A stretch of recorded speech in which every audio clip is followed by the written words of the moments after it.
The autumn wind howled across the desolate Utah territory as Federal Agent Thomas Whitmore adjusted his worn leather coat and urged his horse forward along the narrow mountain trail.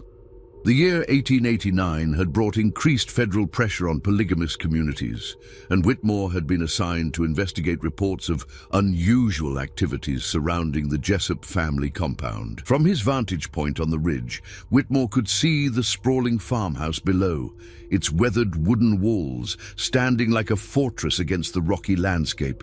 Smoke rose from multiple chimneys, suggesting a large household within.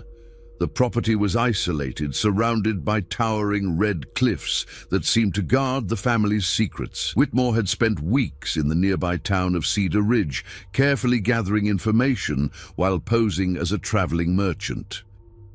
The locals spoke in hushed tones about the Jessops, their eyes darting nervously when the family name was mentioned.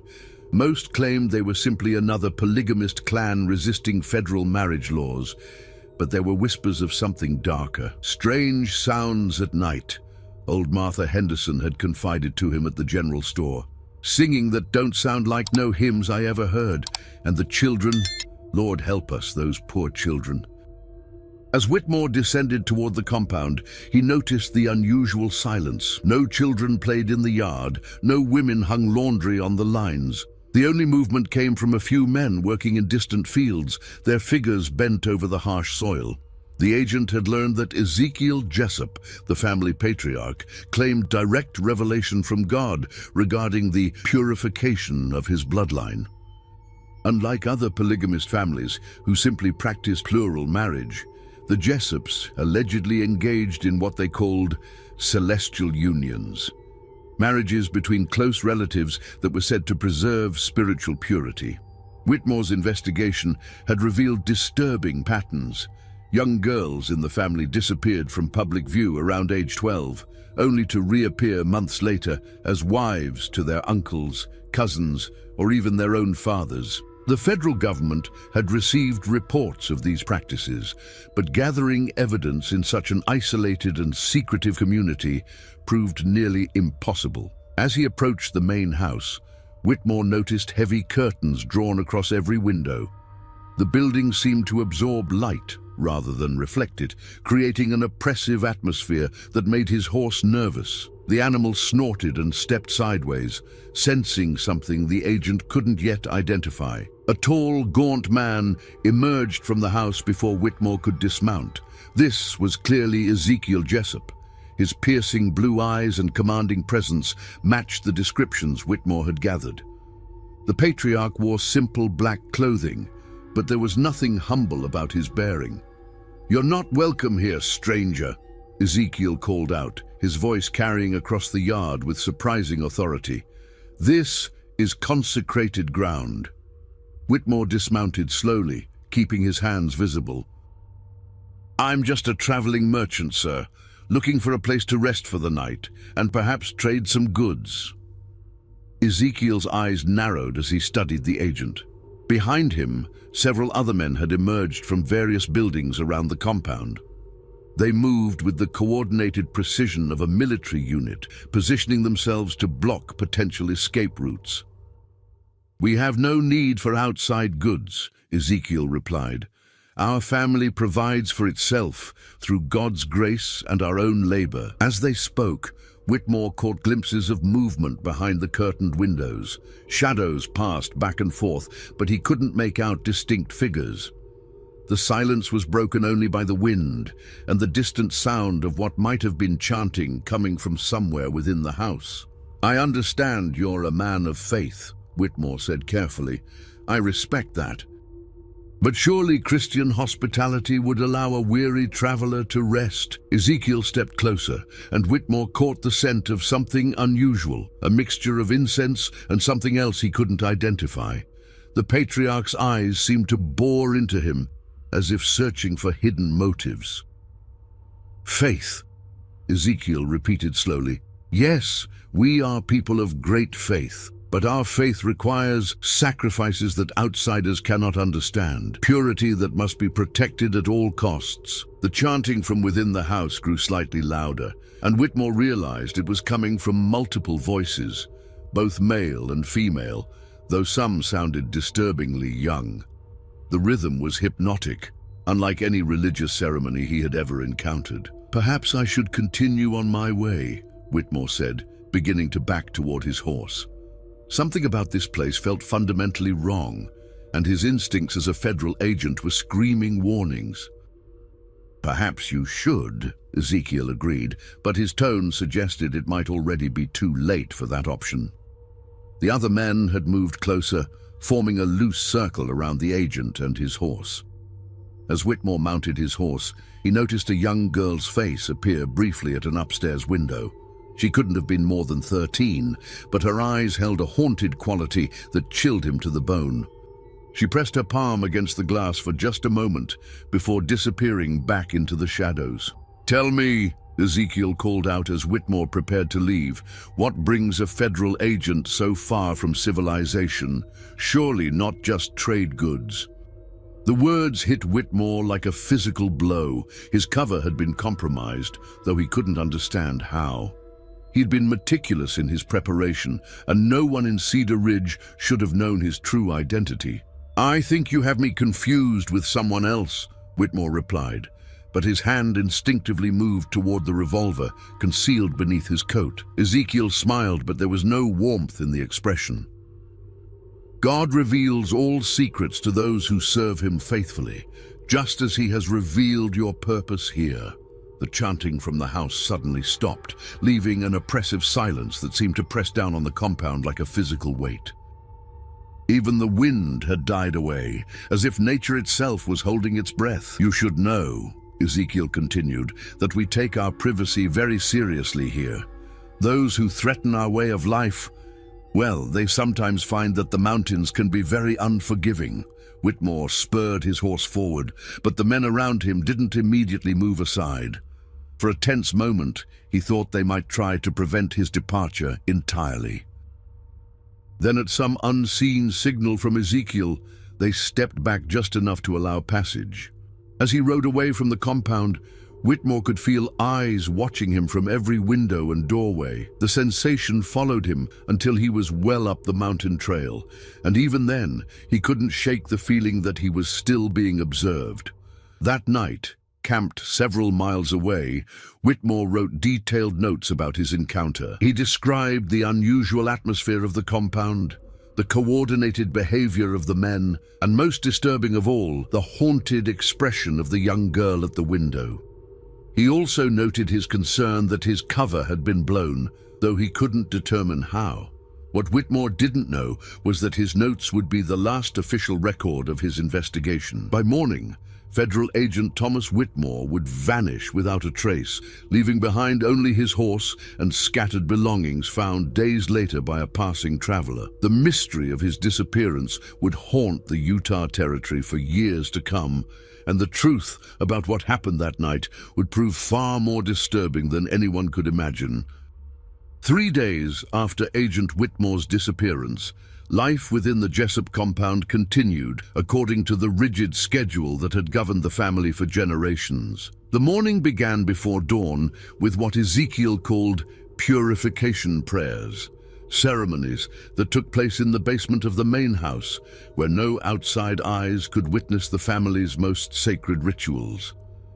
Sarah Jessop, barely 14 years old, knelt on the cold stone floor alongside her younger sisters and female cousins. The basement had been converted into what Ezekiel termed the Temple of Celestial Union, its walls lined with strange symbols that he claimed had been revealed to him in divine visions.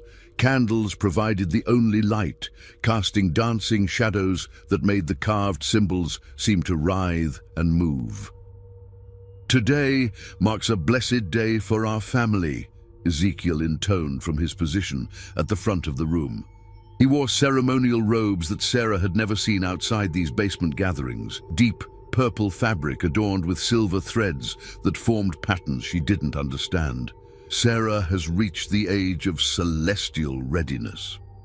Sarah's stomach clenched with fear. She had watched her older sister Rebecca go through this same ceremony 2 years ago, and Rebecca had never been the same afterward. Where once she had been vibrant and curious, Rebecca now moved through the house like a ghost, her eyes vacant and her spirit seemingly broken. The doctrine of celestial union, Ezekiel continued, requires that our bloodline remain pure. Only through marriage within the family can we maintain the spiritual elevation that God has granted us. Sarah will be joined in sacred matrimony to her uncle Jeremiah, as God has commanded. Jeremiah Jessop stepped forward from the shadows. He was Ezekiel's younger brother, a man of 43 with calloused hands and breath that always smelled of whiskey.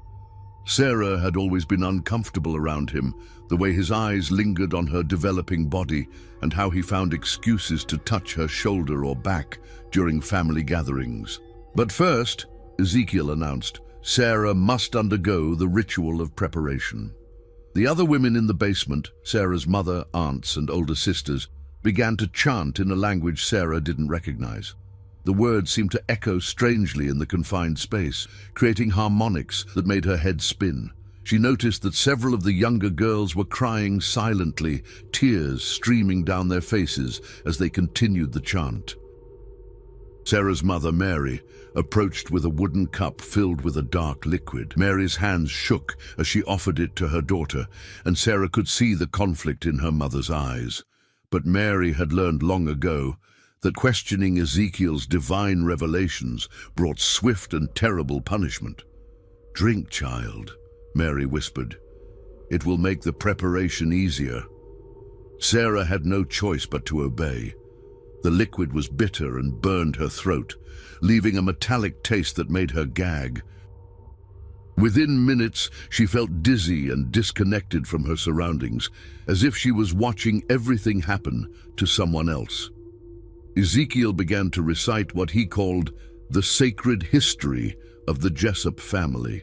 According to his version of events, their ancestors had been chosen by God to preserve a pure bloodline that would eventually produce the next prophet.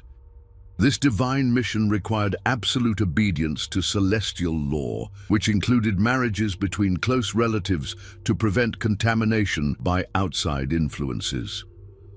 "The federal government seeks to destroy us," Ezekiel declared, his voice rising with righteous anger. "They send agents like the one who came here 3 days ago, trying to corrupt our sacred practices with their worldly laws. But God protects his chosen people." Sarah's drugged mind struggled to process what she was hearing. An agent had come to the compound. What had happened to him? Through her haze, she noticed that several of the men were absent from the ceremony, including her father and 2 of her uncles. The preparation ritual continued for what felt like hours. Sarah was made to recite vows of obedience and purity while the family chanted around her. Jeremiah stood close enough that she could feel his breath on her neck, his hands occasionally touching her arms or shoulders in ways that made her skin crawl. As the ceremony progressed, Sarah began to understand the true horror of her situation. The celestial union wasn't just about marriage, it was about complete submission to the will of the family patriarch. She would become Jeremiah's property, expected to bear his children and never question his authority. Any resistance would be met with punishment that the family called spiritual correction. "The agent," Ezekiel said suddenly, his voice cutting through Sarah's drugged confusion. "He thought he could expose our sacred practices to the world. He believed that his government's laws were more important than God's commandments." The patriarch moved to a corner of the basement that Sarah had never noticed before. Behind a heavy curtain was a small alcove containing what appeared to be personal belongings: a leather coat, a badge, and a revolver that clearly didn't belong to any family member. "But God delivered him into our hands," Ezekiel continued, "and now he serves a higher purpose." Sarah's blood ran cold as she realized what she was seeing. These were the belongings of the federal agent, which meant...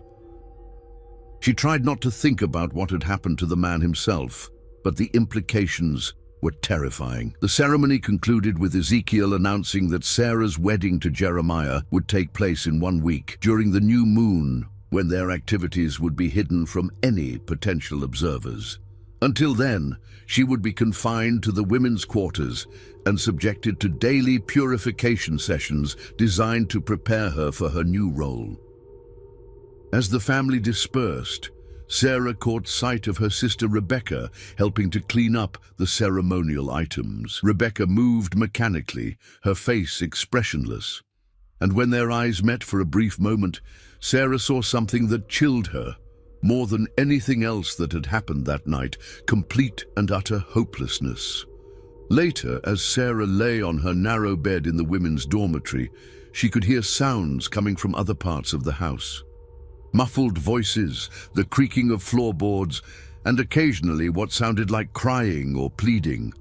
She realized that her ceremony had been just one of many disturbing activities taking place within the compound that night. Through the thin walls, she could hear Ezekiel's voice giving instructions to some of the men. Words like disposal, mountain cave, and never found drifted through the darkness, confirming her worst fears about the fate of the federal agent. Sarah understood now that the Jessop compound wasn't just a place where polygamy was practiced.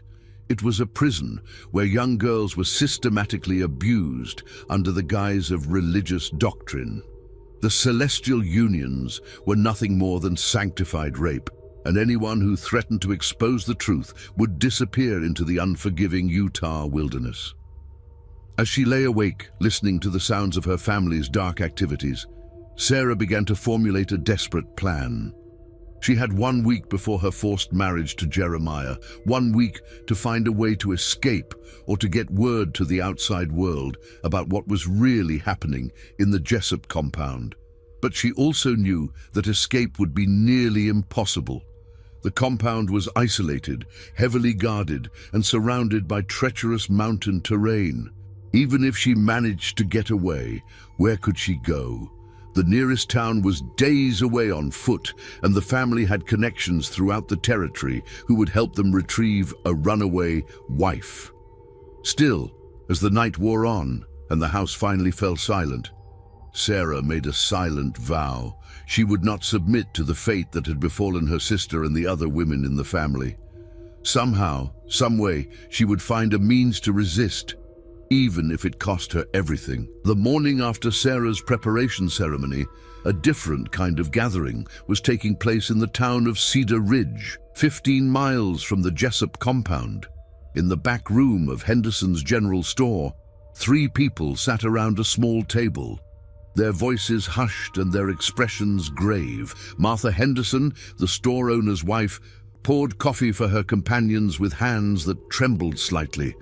Across from her sat Dr. Samuel Morrison, the territory's only physician, and beside him was Father Miguel Santos, a Catholic priest who had recently arrived from California to minister to the growing Hispanic population in the area.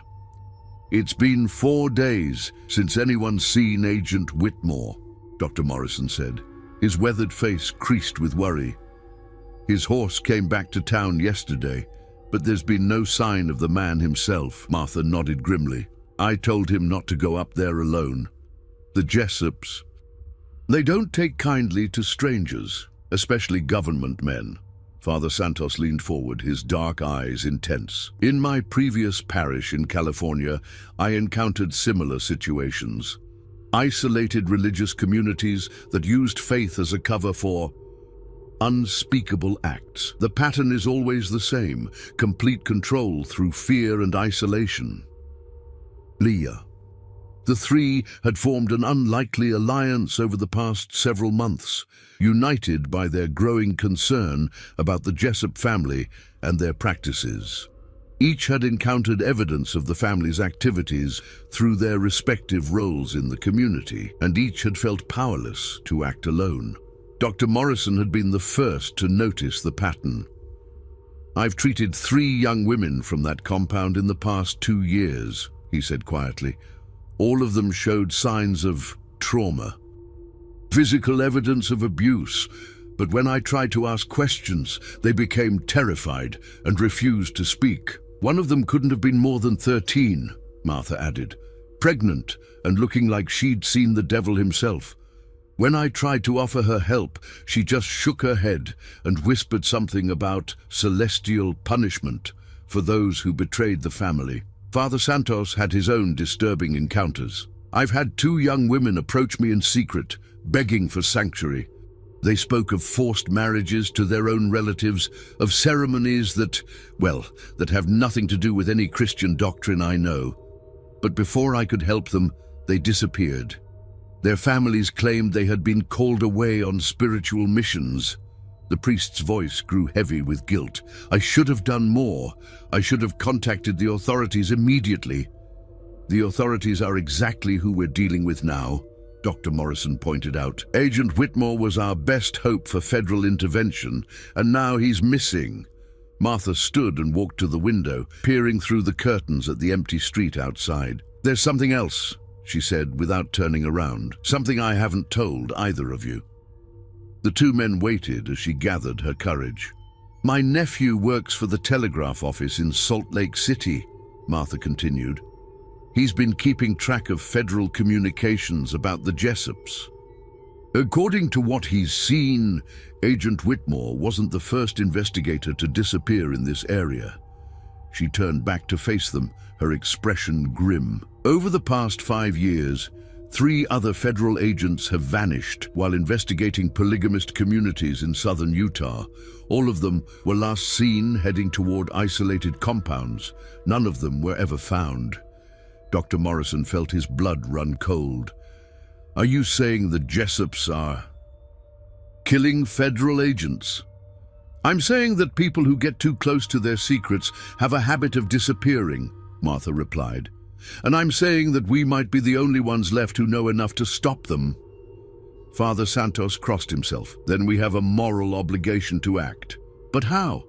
If federal agents can't penetrate their defenses, what chance do we have? The answer came from an unexpected source. As the 3 continued their discussion, a soft knock came at the back door of the store. Martha opened it cautiously, revealing a young woman wrapped in a heavy shawl despite the warm autumn weather. Please, the woman whispered, glancing nervously over her shoulder. I need to speak with you. It's about the Jessops. Martha quickly ushered her inside. The woman was perhaps 20 years old, with prematurely grey streaks in her brown hair and eyes that held the same haunted quality they had all seen in other Jessop women. My name is Ruth, she said, her voice barely audible. Ruth Jessop. I escaped from the compound 3 nights ago. The 3 listeners exchanged glances. This was the break they had been hoping for, a witness who could provide first-hand testimony about the family's activities. You're safe here, Father Santos assured her. Tell us what happened. Ruth's story unfolded slowly, interrupted by periods of tears and trembling. She had been born into the Jessop family and subjected to their celestial union doctrine from childhood. At age 14, she had been forced to marry her own uncle in a ceremony that was both wedding and sexual initiation. They call it purification, Ruth explained, her voice hollow. But it's not pure. It's evil. They drug the girls to make them compliant, and then the men do things that no husband should do to a wife. She described the basement ceremonies, the systematic abuse of young girls, and the complete control that Ezekiel exercised over every aspect of family life. Anyone who showed signs of rebellion was subjected to spiritual correction, punishments that included starvation, isolation, and physical abuse. But the worst part, Ruth continued, is what happens to people who try to expose them. I saw what they did to that federal agent. The room fell silent as Ruth described the night of Agent Whitmore's disappearance. She had been in the basement during Sarah's preparation ceremony when several of the men brought the agent's unconscious body down the stairs. Ezekiel said it was God's will, Ruth whispered. He said the agent was a threat to our sacred mission and had to be eliminated. They took him to the caves in the mountains. I don't think he was still alive when they carried him out. Dr. Morrison leaned forward. Ruth, Would you be willing to testify about what you've seen, to tell your story to federal authorities? Ruth's face went pale. They'll find me, she said. They have people everywhere. Ezekiel says God tells him where his lost sheep have gone, but I think he just has friends in town who watch for runaways. We can protect you, Father Santos promised. I have contacts in the church hierarchy who can arrange for you to be relocated somewhere safe. And I can document your injuries, Dr. Morrison added. Provide medical evidence to support your testimony. Ruth looked around the room at the three faces watching her with hope and determination. For the first time since her escape, she seemed to find a spark of courage. There's something else, she said. Something that might help you stop them before they hurt more children. She reached into her shawl and pulled out a small leather journal. I stole this from Ezekiel's study when I escaped. It contains records of all the celestial unions performed over the past 10 years, including the ages of the girls and other details. Martha took the journal with reverent care. Even a quick glance at the pages revealed the scope of the Jessops' crimes. Dozens of forced marriages involving girls as young as 12, detailed descriptions of the purification rituals, and most damning of all, a list of threats eliminated that included the names of 4 missing federal agents. This is it, Dr. Morrison breathed. This is the evidence we need. But Ruth shook her head sadly. Evidence won't be enough.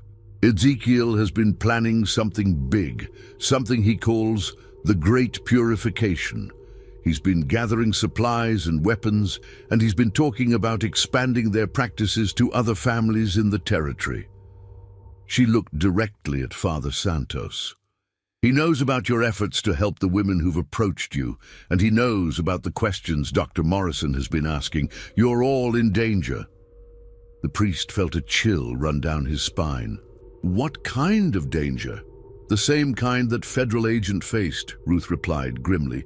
Ezekiel believes that God has commanded him to protect the family's mission at any cost. That includes eliminating anyone who threatens to expose them. As the implications of Ruth's warning sank in, the 4 conspirators realized that their informal investigation had become something much more serious. They were no longer just trying to gather evidence. They were in a race against time to stop a dangerous cult before it could expand its influence and eliminate anyone who stood in its way. The question now was whether they could act quickly enough to save not only themselves, but also the young women still trapped within the Jessop compound, including Sarah, whose forced marriage was now only days away. As dawn broke over the Jessop compound on the morning of Sarah's wedding day, the entire family was already engaged in frantic preparation for what Ezekiel had declared would be the most important ceremony in their history. The Great Purification was to begin with Sarah's celestial union to Jeremiah, but it would not end there. Sarah sat in the women's quarters, her hands bound with silk cords that Ezekiel claimed were blessed, watching as her female relatives prepared her wedding dress. The garment was unlike anything she had ever seen, white fabric covered with the same strange symbols that adorned the basement temple, sewn with threads that seemed to shimmer in the candlelight. Today you become a true daughter of God, her Aunt Miriam said as she brushed Sarah's hair. But there was no joy in Miriam's voice, only the hollow tone of someone repeating words she had been forced to memorize. Through the small window, Sarah could see unusual activity throughout the compound. Men were carrying wooden crates from the barn to the main house, and she caught glimpses of what looked like weapons, rifles and pistols that had no place in a religious ceremony. Her unease grew as she realized that whatever Ezekiel had planned extended far beyond her forced marriage. In the basement temple, Ezekiel was making final preparations for the evening's events. The space had been expanded over the past week, with additional rooms carved out of the rock to accommodate what he called the sacred witnesses. These witnesses, he had explained to his inner circle, would be the federal agents and local officials who had been investigating the family's activities. Tonight, Ezekiel announced to the assembled men, we complete God's work. The purification of our bloodline through Sarah's union is only the beginning. We will also purify our territory by removing those who would corrupt our sacred mission. Jeremiah stood at his brother's side, his eyes gleaming with anticipation. At 43, he had waited years for this moment. Not just the marriage to Sarah, but the expansion of the family's power throughout the Utah territory. The Jessops had remained hidden for too long, he believed. It was time to spread their doctrine to other communities. "The preparations are complete," reported Samuel Jessop, Ezekiel's eldest son. "Our allies in Cedar Ridge have confirmed that the doctor, the priest, and the storewoman are planning to meet tonight. They believe they're organizing some kind of rescue mission." Ezekiel smiled coldly. "Let them come. They will find that God protects his chosen people in ways they cannot imagine." What the Jessops didn't know was that Ruth's escape had indeed triggered a desperate rescue attempt. In Cedar Ridge, Dr. Morrison, Father Santos, and Martha Henderson had spent the past 3 days organizing what they hoped would be a coordinated effort to expose the family's crimes and rescue the women still trapped in the compound. Ruth had provided them with detailed maps of the compound's layout, including the location of the basement temple and the hidden caves where the bodies of federal agents had been disposed of. More importantly, she had revealed the timing of the Great Purification ceremony, giving them a narrow window of opportunity to act. "The ceremony begins at midnight," Ruth explained as the group gathered in the back room of Henderson's store one final time. "All the men will be in the basement, and most of the women will be confined to the upper floors. If we can get inside during the ceremony, we might be able to free some of the younger girls." Father Santos had managed to contact his superiors in Salt Lake City, and federal marshals were supposedly en route to the territory. But communication was slow and unreliable, and there was no guarantee that help would arrive in time to prevent Sarah's forced marriage or whatever else Ezekiel had planned. "We can't wait for the marshals," Dr. Morrison declared.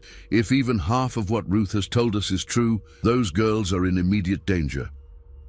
Martha had recruited her nephew from the telegraph office and 2 other trusted men from town. It wasn't much of a rescue force, but it was all they could manage on such short notice. As evening approached, both groups prepared for the confrontation that would determine the fate of the Jessop family's victims. In the compound, Sarah was led to the basement temple, her mind still clouded by the drugs they had forced her to drink. The space was now filled with candles and decorated with fresh symbols that seemed to writhe and move in the flickering light. The ceremony began with the same chanting Sarah remembered from her preparation ritual, but tonight there were additional voices, male voices that seemed to come from the newly carved chambers adjacent to the main temple. She realized with growing horror that there were people imprisoned in those spaces, and their muffled cries were being incorporated into the family's twisted liturgy. "Behold," Ezekiel intoned as he led Sarah to the altar at the center of the room. "The bride who will bear the next generation of God's chosen people. Through her union with Jeremiah, our bloodline will be purified and strengthened." Jeremiah stepped forward, his hands reaching for Sarah with obvious eagerness. But before he could touch her, the sound of gunfire erupted from somewhere above them. The rescue party had arrived, and they were not coming quietly. Dr. Morrison and his companions had approached the compound from the north, using Ruth's maps to avoid the posted sentries. Their plan was simple: create enough of a distraction to allow some of the women and children to escape while gathering evidence of the family's crimes. But they had underestimated both the Jessops' preparedness and their willingness to use violence.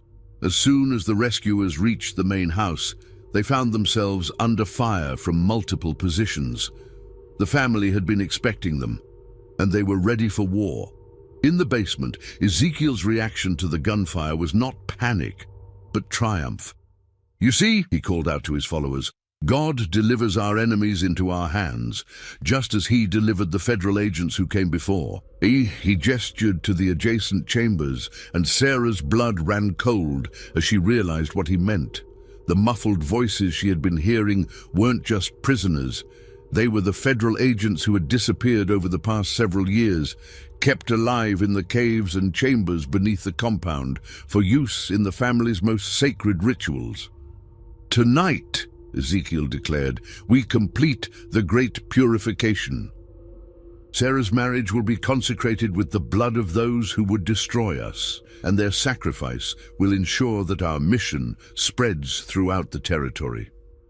As the battle raged above them and the twisted ceremony continued below, Sarah understood that she was witnessing something far more horrific than a forced marriage. The Jessop family had evolved into something that transcended even the worst abuses of polygamy. They had become a death cult that used religious doctrine to justify murder, torture, and the systematic destruction of anyone who threatened their power.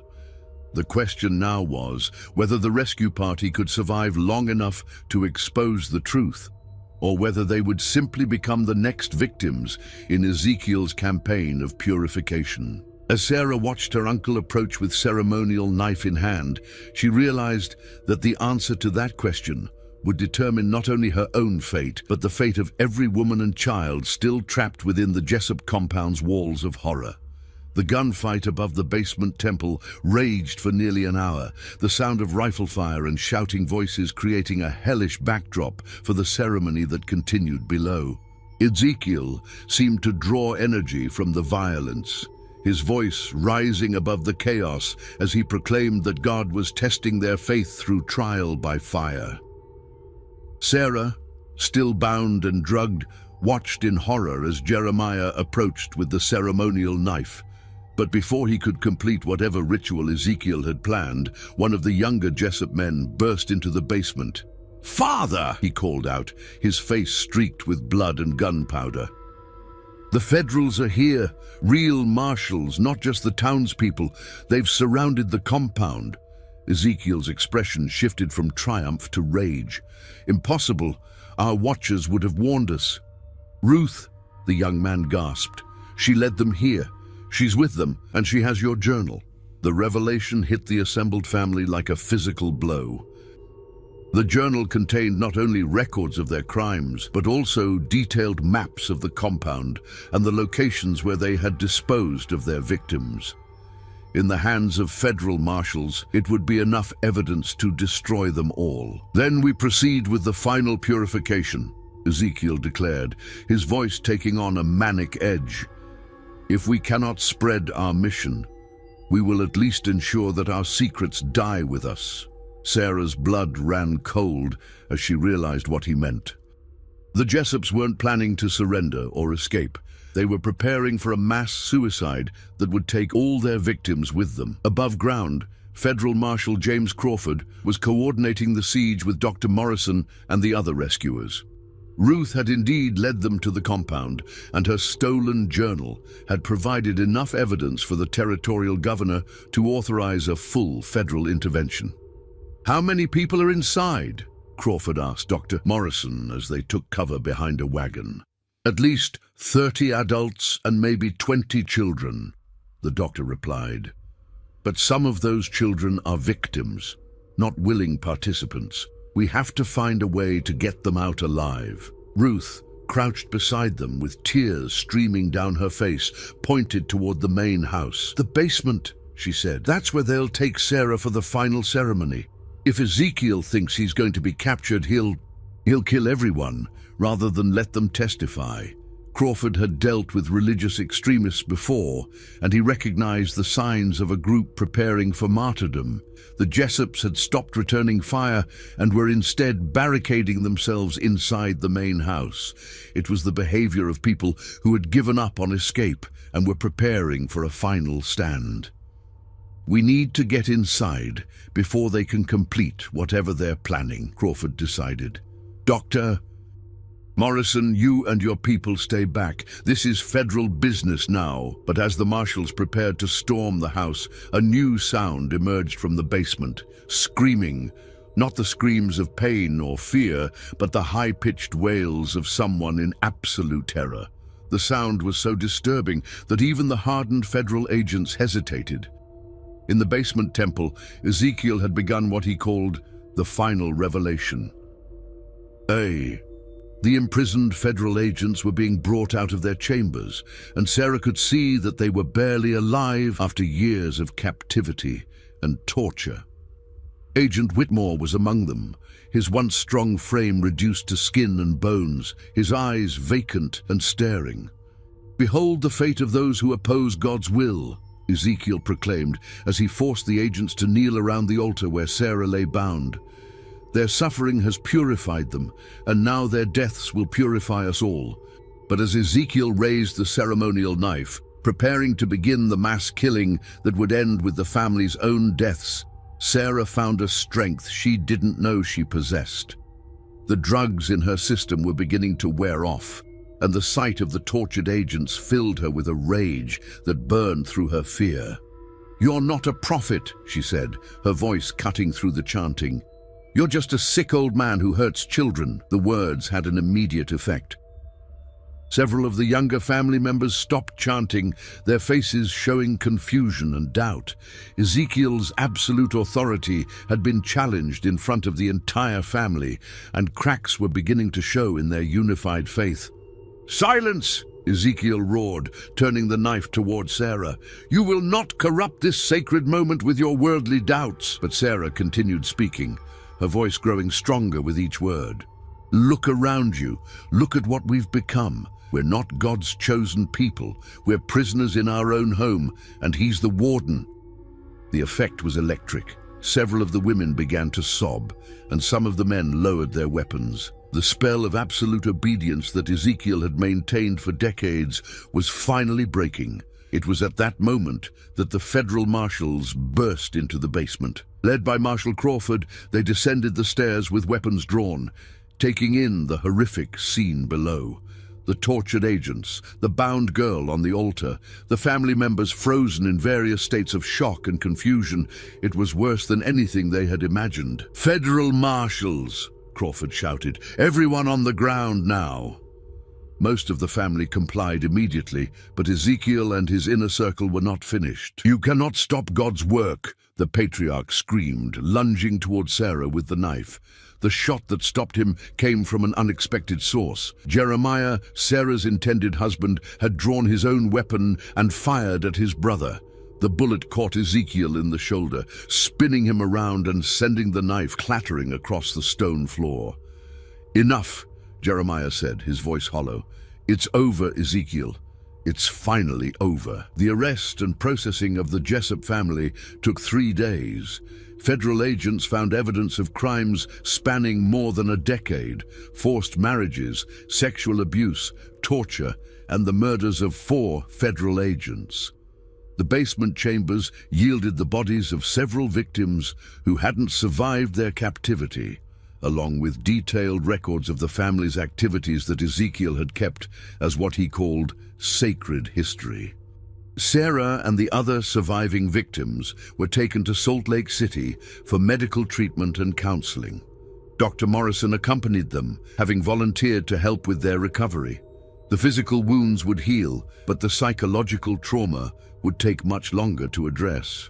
Ruth's courage in escaping and leading the authorities to the compound had saved not only Sarah, but also the 3 surviving federal agents and several other young women who had been destined for forced marriages.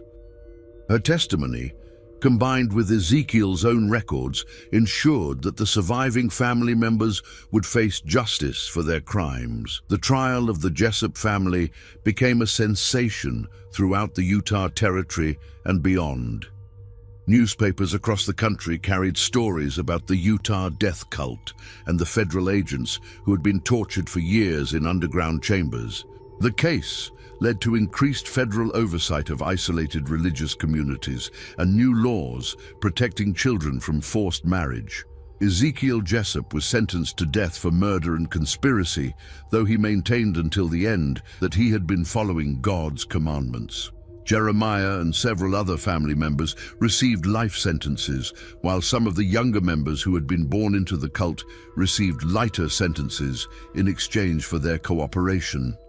Sarah eventually testified at the trial, her voice steady as she described the years of abuse and the night of the final ceremony. Her testimony was crucial in securing convictions, but more importantly, it marked the beginning of her own healing process.